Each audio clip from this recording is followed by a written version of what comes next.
بسم الله الرحمن الرحيم قد أفلح المؤمنون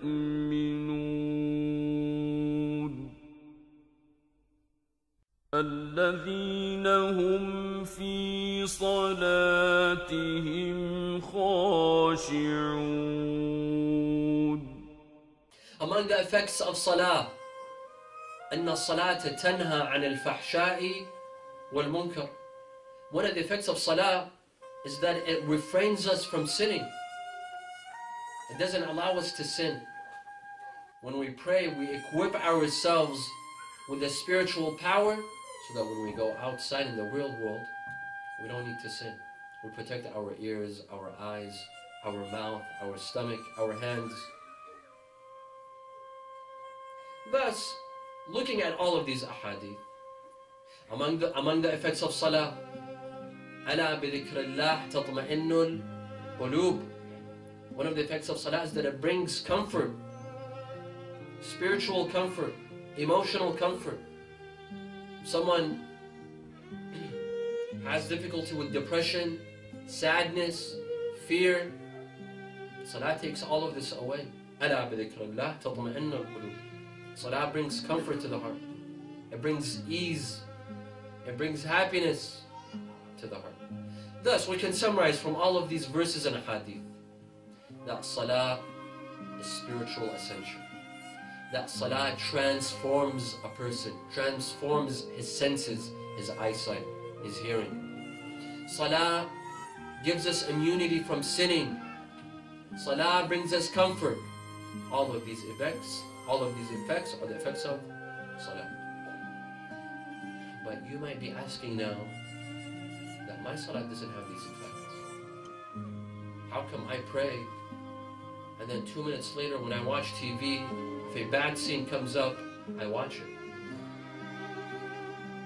Or I go out with my friends, I just prayed, we start gossiping about someone in the community, I also participate and I gossip as well. And I perform ghibah. How come at work I pray Salatul Subh and then I go out to work at 8 in the morning? At my work I lie, I cheat, I lie to my customers. How come my salah doesn't have these effects?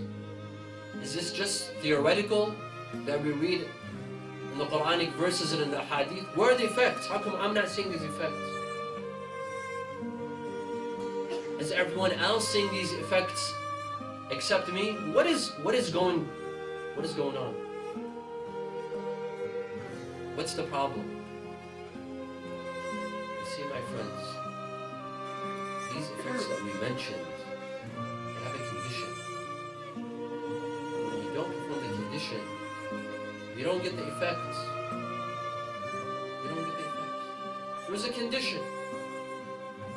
Salah, my dear friends, it has two sorts of conditions, two sorts of shurut. One sort of condition is for the correctness, shurut al-sahha. If you want your salah to be correct, there are certain conditions. Number one, you have to be on wudu. Number two, you have to face the qibla. Your clothing has to be tahir, pure. Where you're praying, it has to be mubah. You either own it or you have permission. These are conditions for correctness, for sahha. So that you don't need to repeat your salah again. But we have other conditions for qabool, to be accepted. What is that condition? Hudur al-qalb. To concentrate on the salah. For our mind and our heart to be present in the salah, this is a condition for number one, to be accepted, number two, to have its effect, and number three, to be rewarded.